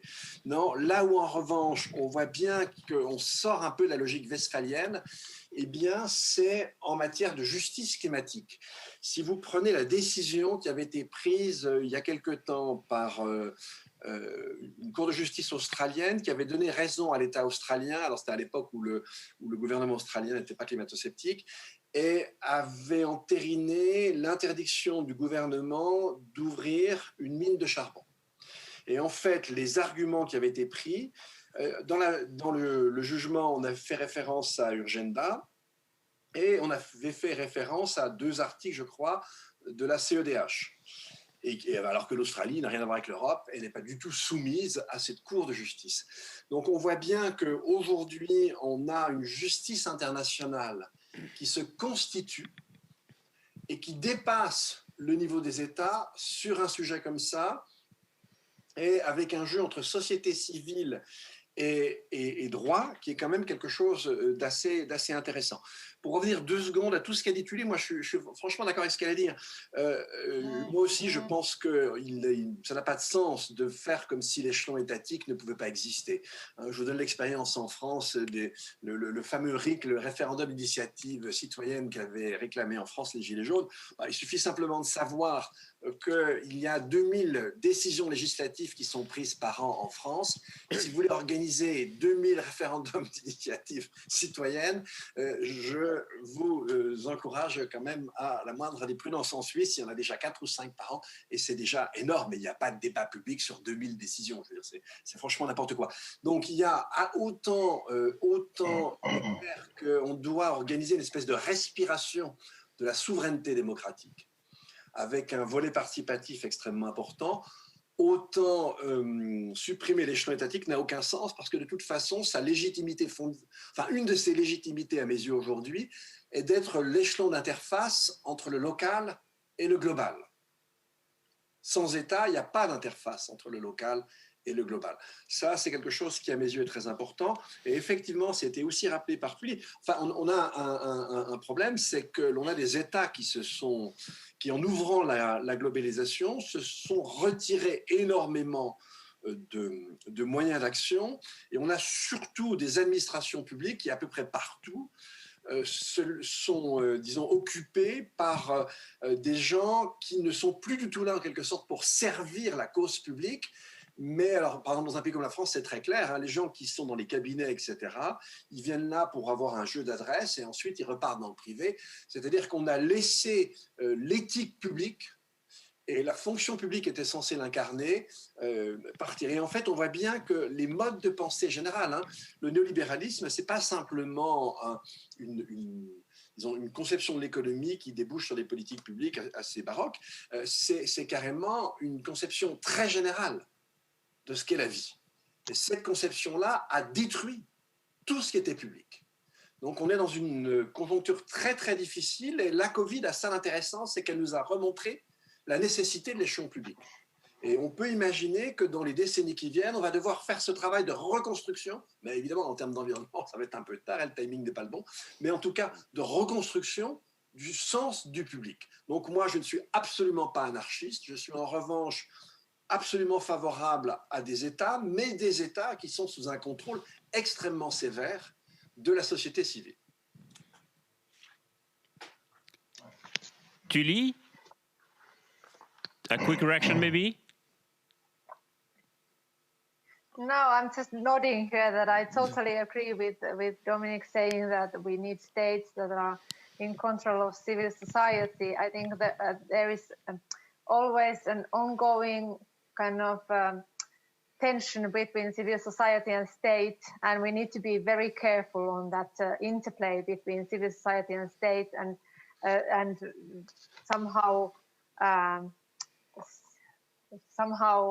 preserve that the civil society is in charge of state authorities.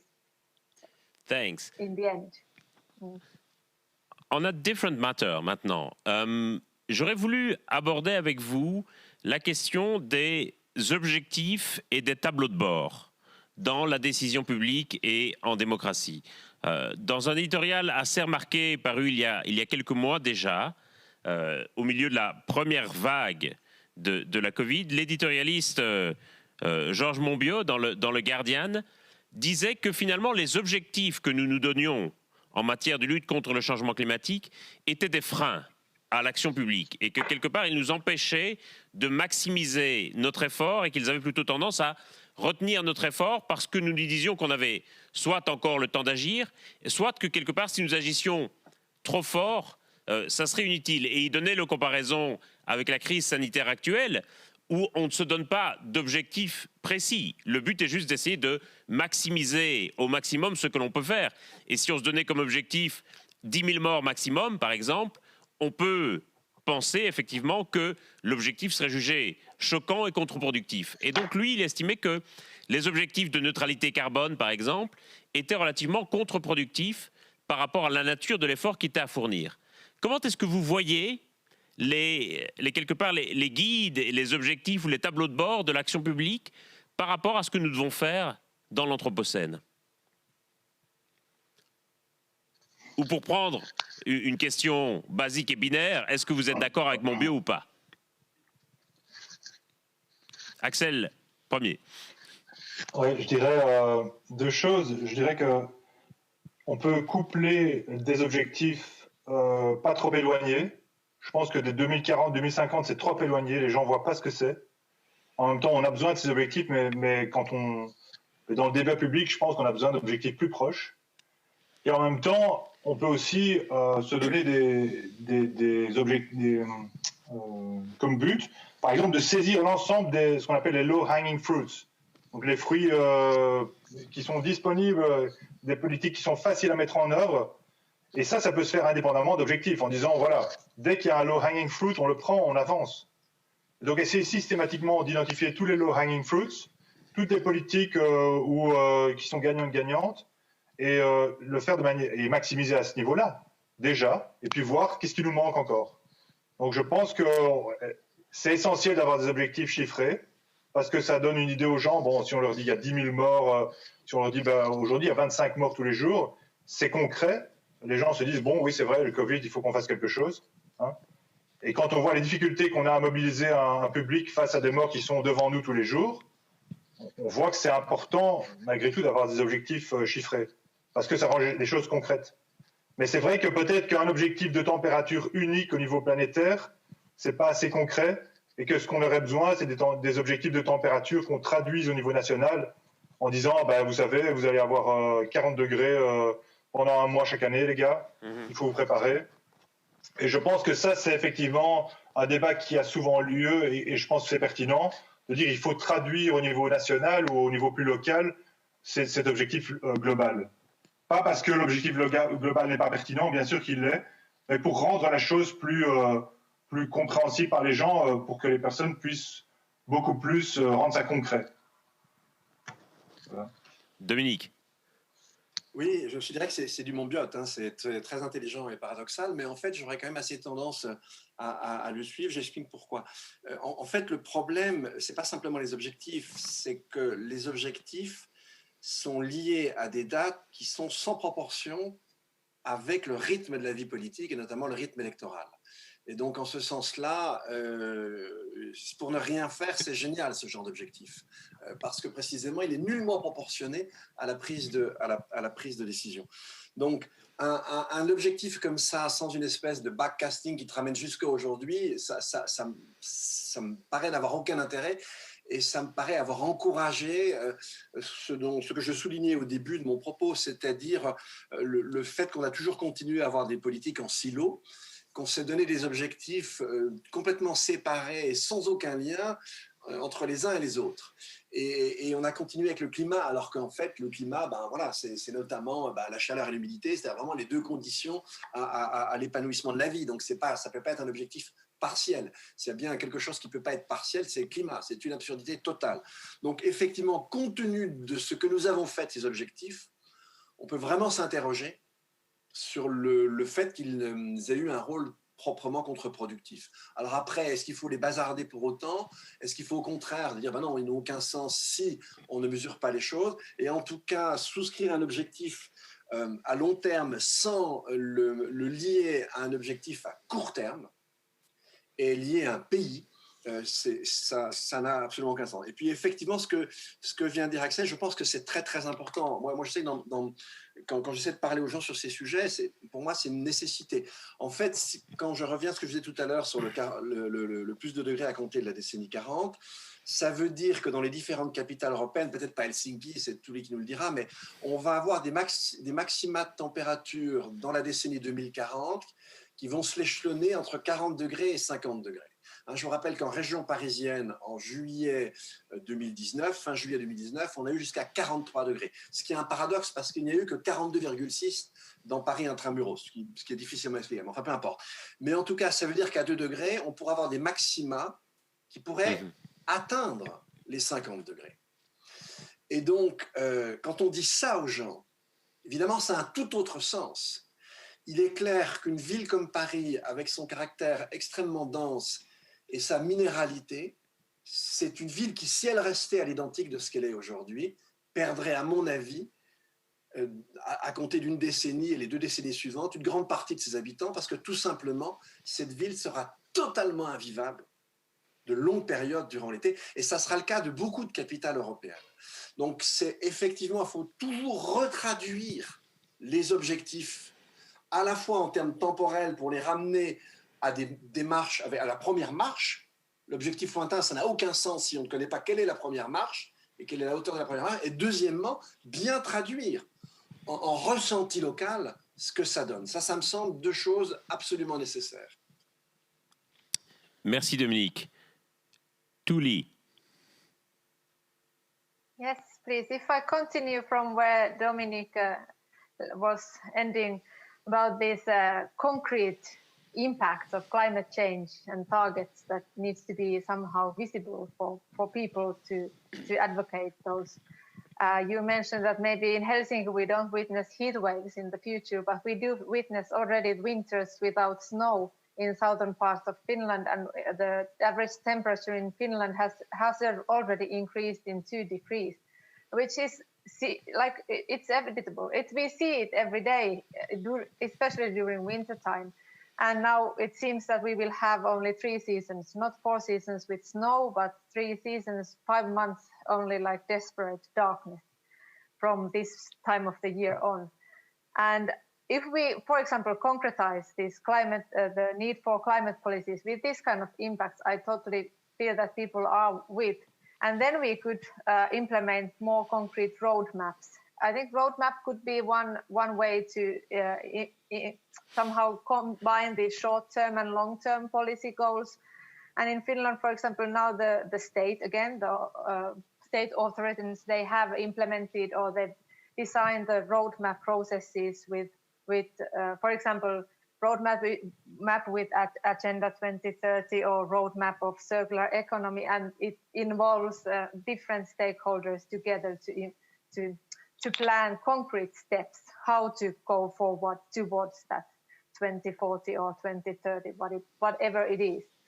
But then one more word about this COVID policies. I think it's very important now to make sure and ensure that all COVID policies and stimulus packages, European Green Deal packages will be in line with climate policies, because I think this can be the window of opportunity. Now there is a lot of discussion on public investments. This can be the window of opportunity for transition if we take it. If we can take the benefit from this moment and somehow mobilize the money and public finance also towards the direction that is needed. Thank you. Je voudrais maintenant qu'on aborde la question de la majorité. C'est-à-dire qu'on peut avoir l'impression qu'il y a maintenant une sorte de majorité dans la population qui soutiendrait des mesures fortes en faveur du changement climatique.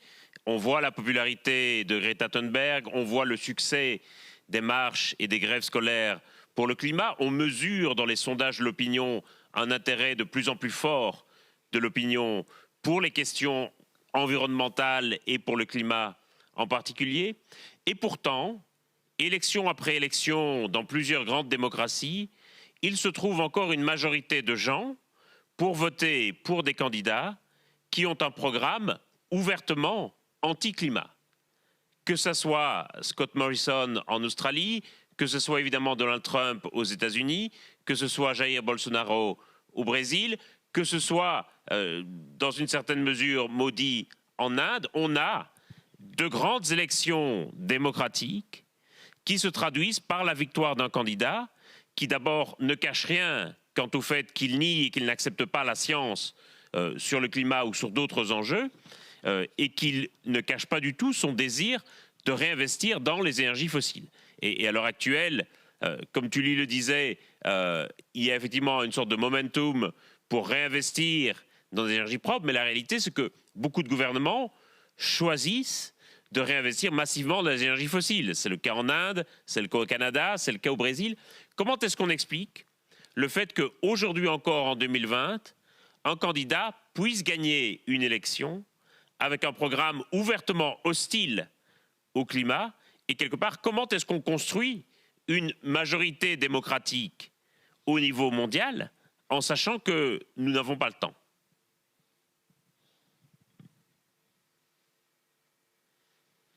Axel, je te laisse commencer comme d'habitude. Branche ton micro, branche ton micro. Non, je disais, c'est parce qu'on est pressé, le climat nous presse. Moi, il y a un truc qui me fascine. Je vous donne un exemple. Je travaille dans une université où il est extrêmement difficile de faire passer l'idée sur laquelle les personnes doivent utiliser moins l'avion pour leur job.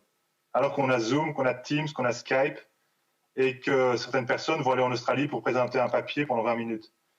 Et donc ça, pour moi, c'est un mystère parce que ce sont des personnes qui sont parfaitement informées des impacts, mais pour eux, ça reste malgré tout quelque part irréel. Et donc, si je me dis, si ça se passe comme ça dans une université où les personnes sont relativement bien informées, ça ne m'étonne pas du tout que ça se passe comme ça dans une société dans son ensemble où les personnes sont... Et aussi où les personnes ont parfois moins le choix aussi, parce qu'elles ont moins de moyens. Donc, je ne pense pas qu'on a une majorité, malheureusement. Et je ne comprends pas pourquoi. Voilà. Et qu'est-ce qu'on pourrait faire pour l'avoir, selon toi? Je pense qu'effectivement, rendre les choses concrètes, mais encore plus concrètes que maintenant, c'est une manière de le faire. Et puis, imposer des mesures simplement. Et je pense que le Covid l'illustre aussi. On a vraiment beaucoup de mal à imposer des choses. On est vraiment très frileux dès qu'il faut imposer le moindre truc. Par exemple, le débat sur le masque, par exemple, me semble emblématique à cet égard, qui est quand même pas, d'après moi, un truc vraiment extraordinaire, mais ça fait tout un foin et tout un débat. Donc, si on dit, si on a du mal avec le masque, on va avoir du mal à interdire aux gens d'aller trop prendre l'avion, c'est sûr. Oui. Voilà. Je suis frappé à titre personnel pour comparer la situation entre la Belgique et la France, de voir comme la question du masque est un sujet qui est beaucoup plus sensible en Belgique qu'en France. Et d'ailleurs, le port du masque est bien moins respecté en Belgique qu'il ne l'est en France, en tout cas qu'il ne l'est à Paris. Alors que la France a la réputation d'être un pays plus autoritaire et plus martial dans sa prise de décision, et que la Belgique a la réputation d'être un pays plus consensuel et décentralisé. C'est assez frappant. Dominique. Oui, merci. Première remarque, c'est quand même sur la question de la jeunesse. C'est vrai, ce que je veux dire, c'est vrai en Suisse, c'est vrai en France, je pense que ça va être vrai ailleurs, vous allez me le confirmer ou me l'infirmer, mais ce n'est pas la jeunesse qui manifeste pour le climat. Alors en France, c'est très clair, on a le manifeste pour le réveil écologique d'étudiants qui est venu des grandes écoles, donc dans un système très hiérarchisé, et en fait, la part de la jeunesse qui manifeste sur les questions climatiques est quand même la part la mieux formée. Et quand on descend dans le système scolaire, entre guillemets, eh bien là, on s'aperçoit qu'on a beaucoup moins, on rencontre beaucoup moins le souci climatique et très vite, on arrive sur des couches complotistes à des degrés divers. Donc, on a un problème de fracture dans la jeunesse. Ça semble un peu s'estomper après, mais on a un problème de fracture dans la jeunesse qui est lié au niveau de formation. Et ça, je suppose, ce n'est pas le cas dans tous les pays. Tu nous raconteras ce qu'il en est en Finlande, mais en Suisse, en France, en tout cas, c'est très caractéristique. Donc, ce n'est pas que la France, la Suisse, on va trouver le même problème. Deuxième chose, on a quand même un paradoxe. On a vraiment un paradoxe. Moi, j'ai suivi. Alors, en Suisse, c'est plus difficile d'avoir des sondages parce que, comme il y a le côté plurilingue, le côté très confédéral, etc. Mais en France, les sondages, il y en a tous les jours. Et donc là, si on regardait certains sondages qui étaient sortis avant la crise du Covid, mais certains même pendant, on voyait bien que côté français, plusieurs sondages débouchaient sur le même chiffre, c'est-à-dire 55% de la population qui acceptait qu'un horizon de sobriété était totalement inévitable. Ça m'a beaucoup étonné. Et parfois avec des études très, très fouillées. Et donc, c'est un peu comme si on avait un début de basculement culturel, mais que ce basculement culturel ne versait pas encore ni sur un changement de comportement, ni sur un changement de choix politique et de vote dans le cas des élections. Mais quand même, ça serait déjà une première bascule. Alors, à confirmer, il faudrait voir ce qui se passe dans différents pays. Mais donc voilà, il y a deux choses qui semblent paradoxales, c'est-à-dire que on a des fractures, elles ne sont pas les mêmes. Puis je rajouterai quelque chose, j'ai vraiment l'impression, et en Suisse, alors c'est très caractéristique, que la partie de la population qui est réfractaire, mais en France, je pense que c'est à peu près pareil, la partie de la population qui est réfractaire, plus le changement climatique devient évident, et plus cette population devient réfractaire. Je peux prendre un exemple de gens connus, alors que pour moi, ils ne brillent pas vraiment par leur intelligence, mais si je prends quelqu'un comme Luc Ferry ou si je prends quelqu'un comme Laurent Alexandre, Luc Ferry fut un temps où c'était quelqu'un de normal, ils ont des propos ridicules, totalement ridicules. Et plus le changement climatique devient évident, plus ils le nient. Ça aussi, ça nous montre qu'on n'est pas sorti de l'auberge en termes de débat public, parce que les arcanes de l'esprit humain, à mon avis, nous réservent encore quelques surprises. C'est vrai qu'en règle générale, en France, un problème avec la question de la vieillesse des philosophes. Donc j'espère beaucoup que tu échapperas à cette malédiction, Dominique. J'espère totalement, et merci de ton souhait, mon cher François. Mais quelques-uns y échappent néanmoins, mais disons qu'ils sont l'exception davantage que la règle. Thuy, and sorry for the private joke about friends. Thank you. I think that's very interesting discussion and a crucial question how to build maturity on global level at the moment where more we do see the rise of neo right movements and anti-climate political parties, and there is a discussion, very hostile environment in many terms for climate policies. So, and I think I don't have an easy answer, but maybe some thoughts. First, I would say that we do have to convince that the transformation or climate policies are the only way to safeguard well-being in the end. So actually, it's the only way, and therefore it should be in the interest of everybody, meaning the majority of global population. But of course, we often are afraid of the transformation because we think that we will lose our jobs, and different kind of well-being losses are assumed. But at least there is a lot of discussion that it could mean a better well-being in terms of more time to less time constrained lifestyle, or better balance between different well-being dimensions, like better balance between work and other activities, and less consumeristic lifestyle could be beneficial for well-being. There is a debate, but I think since we are not there, it's difficult to prove. But at least I think that's one way forward. Then awareness, as Axel also you mentioned, universities. As university researcher, I also count on education. I have to, and I know the statistics that were also referred earlier, that the more educated people are, the more aware they seem to be on the risks of climate change and biodiversity crisis. So therefore, we do need awareness raising still. And then maybe third point, how to get the maturity, how to build the kind of maturities, the structural means that were also mentioned. And it's not easy for individuals to change somehow change their lifestyles or redirect their lives. And we have to have means to help people away from those interlocks and growth dependency in very household levels. They are really practical. If you think about the young university research student, for example, who are looking for jobs, maybe the jobs only jobs that are available are in oil industry or in some other sector that is not so meaningful and can be harmful for the environment. And we all need to pay for accommodation and so forth. So we do have all those structural elements and interlocking elements that keep us in this treadmill. And we do need structural reforms and eco-social policies or policies that enable us to vote differently, also to support different political parties.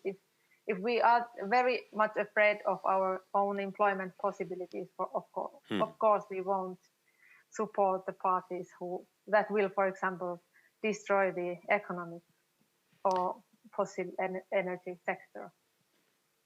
Thank you, Thuy. J'en arrive à la dernière question de ce débat, qui est une question plus réflexive et peut-être plus personnelle aussi.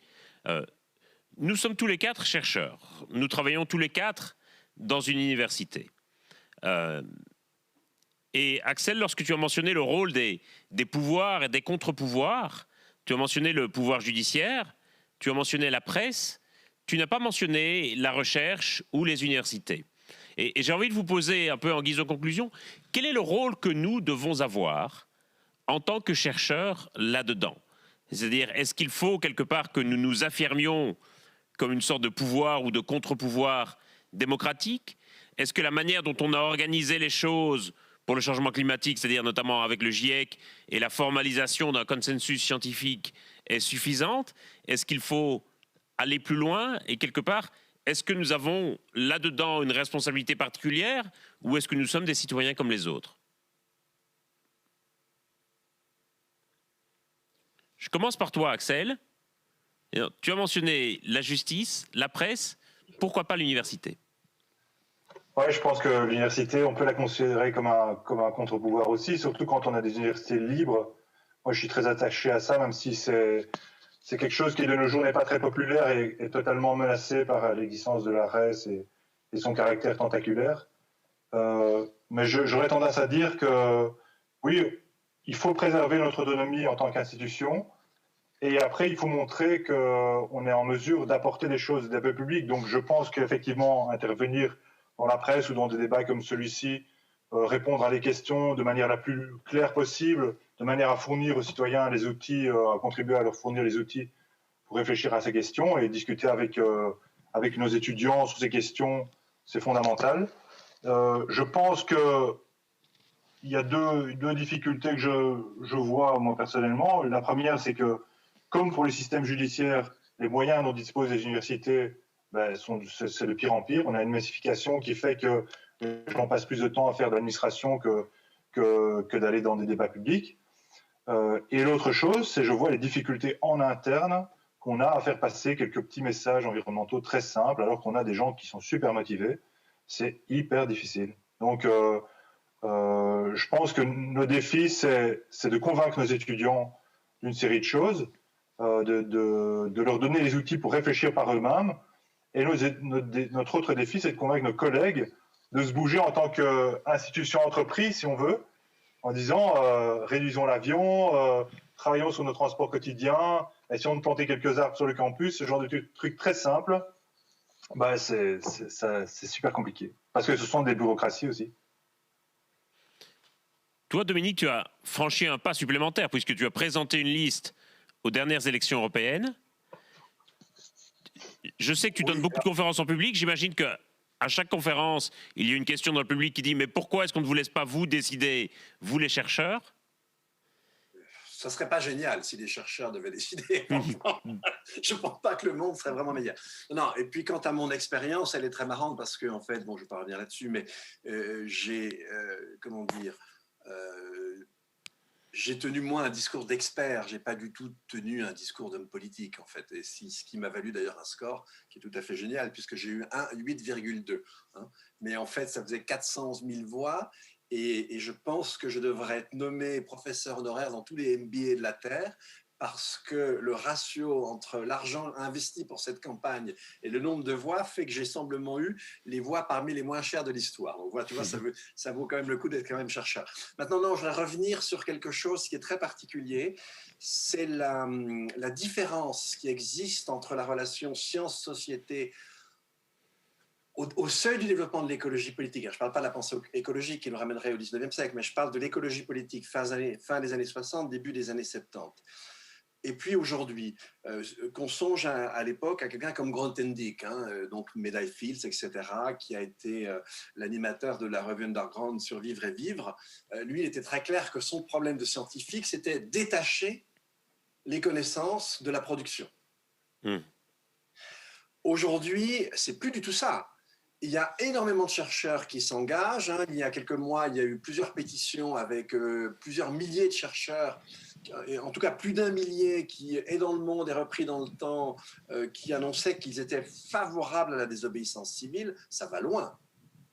Et ça, en s'appuyant sur leurs connaissances. Et donc, on a en fait aujourd'hui une posture de la connaissance dans la société qu'on n'a en fait jamais connue. Et alors, elle est double. Il y a à la fois une posture d'une connaissance asservie au système économique, c'est avec les gens qui vont parler pour le numérique, etc., ou qui vont vanter le nucléaire, que sais-je. Et puis, on a une connaissance purement diagnostique, mais qui, en fait, s'oppose frontalement au mainstream. Et avec des gens qui la produisent et qui l'incarnent, qui de plus en plus font part, dans l'espace de la société, de leur opposition au mainstream. Ça, je crois que c'est quelque chose de tout à fait nouveau, de tout à fait intéressant. Et on voit bien qu'on est entré dans une forme de crise, tant en ce qui concerne la production des savoirs que leur reconnaissance et que leur rôle dans l'espace social est dans une situation où on ne peut pas parler du savoir. On a vraiment des savoirs avec des modes d'inscription et de contestation qui sont complètement différents et parfois complètement opposés. Et là, on peut faire un petit clin d'œil, mon cher François, parce qu'on y a participé tous les deux au livre que la Fondation Nicolas Hulot produit avec son conseil scientifique, qui est justement autour de l'interface science-société. Tout à fait. Et qui paraît quand d'ailleurs? J'ai oublié. Ces jours-ci. Ces jours-ci. Touli.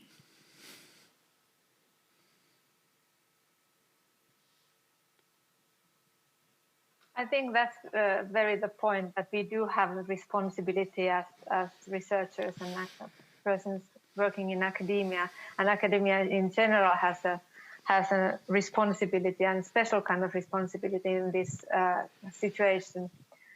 I personally now work in a research project. It's a bigger interdisciplinary research project with other organizations as well, and it is funded by the Academy of Finland Strategic Research Council that was founded a couple of years ago. And it aims to fund only that kind of research that aims to have societal relevance and impact. So we have to see concrete solutions to topical societal challenges. And it has been very good experience, because we co-create together with local actors, for example, or people in different municipalities. We ask what kind of problems they have and try to seek different solutions together. So I think this kind of research that is more present in the society is definitely needed as well. And in general, I think also education and teaching is important. How to teach the future professionals, that's also very crucial. I always try to talk about climate issues, whatever is the topic, and try to integrate, for example, climate topics to social and economic issues. That has been my mission, and I think that's very important. And then about the personal responsibility, Dominic was describing the experience as a candidate, and how to be involved also in parliamentary election, if I got it right. Yes. I don't know, but yes. I also personally, after the IPCC report 2018, I had very worried thoughts and kind of depressive thoughts, and I thought what I can do. And then I had been asked to be a representative or candidate for Green Party in parliamentary election, and I decided that I have to go and try to be active in this field as well. And I also. So you did it. I did it, and it wasn't bad experience. I had my doubts, because I know that researchers should be independent and not politically oriented. But I'm also here at local level. I'm sitting in our city council and city board every week, meetings where we locally try to, in democratic setting, try to decide how to use our local resources. And I think it's also a very good learning experience, how to be involved in different levels. And I feel that as a researcher and as an academic person, I have also a responsibility to be actively involved in the society in all different levels. I encourage people to do that as well. Thank you. On arrive maintenant au terme du débat. Je voulais vous donner la possibilité, si vous le souhaitez, d'offrir une ou deux pensées en conclusion, ou l'un ou l'autre mot pour terminer, si vous le souhaitez. Il nous reste quelques minutes. Axel, Dominique ou Touli? Allez, je prends Dominique d'abord. Oui, très simple, ce n'est pas du tout une conclusion. Moi, je reviendrai un petit peu. On a tous fait part de notre inquiétude au départ, en entrant dans ce débat. C'est vrai qu'on rentre dans une décennie qui va être décisive et qu'on y entre sous les plus mauvais auspices. Je crois qu'il faut appeler un chat un chat. que, vu d'aujourd'hui, c'est très difficile de ne pas être foncièrement pessimiste, mais qu'en même temps, le pessimisme ne doit en aucun cas nous dissuader d'agir. Et par exemple, Julie vient de dire, ben moi, je me suis engagé, elle a raison de s'être engagée. Je pense qu'il faut bien faire la différence entre les deux. Et moi, je vais finir juste là-dessus. Je suis inquiet pour la raison suivante. Je suis très inquiet parce que je vois que cette jeunesse qui s'engage là, dans la désobéissance civile, j'ai peur, et là j'édite un livre qui s'appellera Désobéir pour la terre, plaidoyer pour l'état de nécessité, et au début du livre, on donne la parole à des militants qui ont fait une action contre le Crédit Suisse. Et on voit bien que dans leur discours d'aujourd'hui n'est plus du tout celui qui colle avec l'action qu'ils ont menée à l'époque. Et on voit comment dans cette jeunesse, la tentation de la violence, et on est en Suisse, hein, je parle de la Suisse, c'est pas un pays où on est très violent, hein, eh bien on voit bien que la tentation de la violence commence à venir. Et moi là je fais un appel aux gens de droite, écoutez, c'est vraiment la part de la jeunesse qui vous ressemble le plus de cette manière, écoutez-la, parce que là il y a une fracture qui est en train de se faire.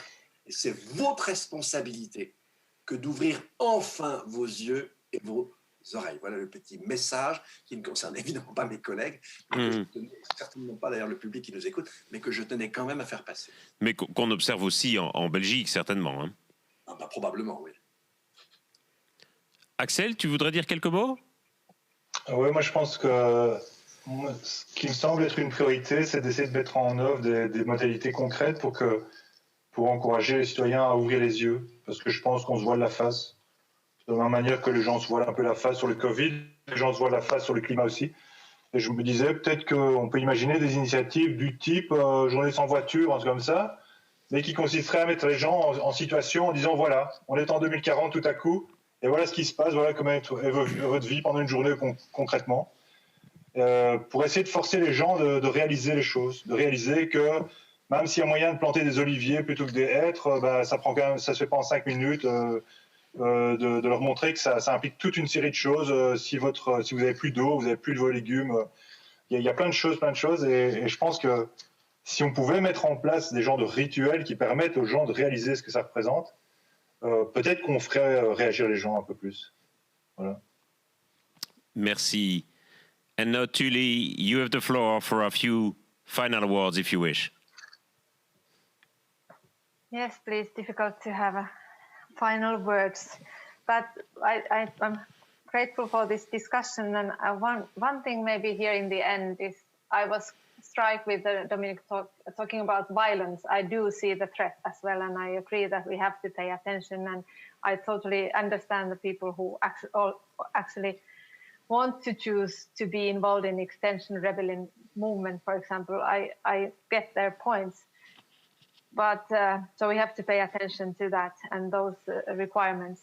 But I would suggest us to focus on something that is common for all of us, something that is positively getting us together. And I always, when I've studied need theories and well-being theories, I'm fascinated with the notion that we all, when we are born to this planet, we all have same kind of needs. We have innate needs that we share with all human beings and also other species often. And we all share the same human rights. Therefore, we are in the same line, not different groups that have to compete with others. And I wish that we could have more dialogues and different kind of equal settings where we sit together and meet and share our concerns and our wishes and visions for the future, because I actually think that they are very much the same and quite universal if we really stop and listen to each other. And I wish we have that kind of dialogues for future. And that shall be the final word. Thank you very much, Tuli, et merci à nos trois intervenants pour ce débat qui touche évidemment à quelques-unes des questions essentielles que nos démocraties devront affronter dans les prochaines années, et pas seulement dans les prochaines années, aussi dans les prochains mois et dans les prochaines semaines. Donc merci à vous trois pour cette conversation stimulante. Merci Etopia et à toute la technique et aux traducteurs pour l'organisation pratique de cette session dans des circonstances ô combien difficiles. Merci à vous qui nous avez suivis depuis chez vous ou depuis votre bureau. Et il me reste à souhaiter le meilleur à chacune et à chacun dans cette période si difficile. Bonne fin d'après-midi.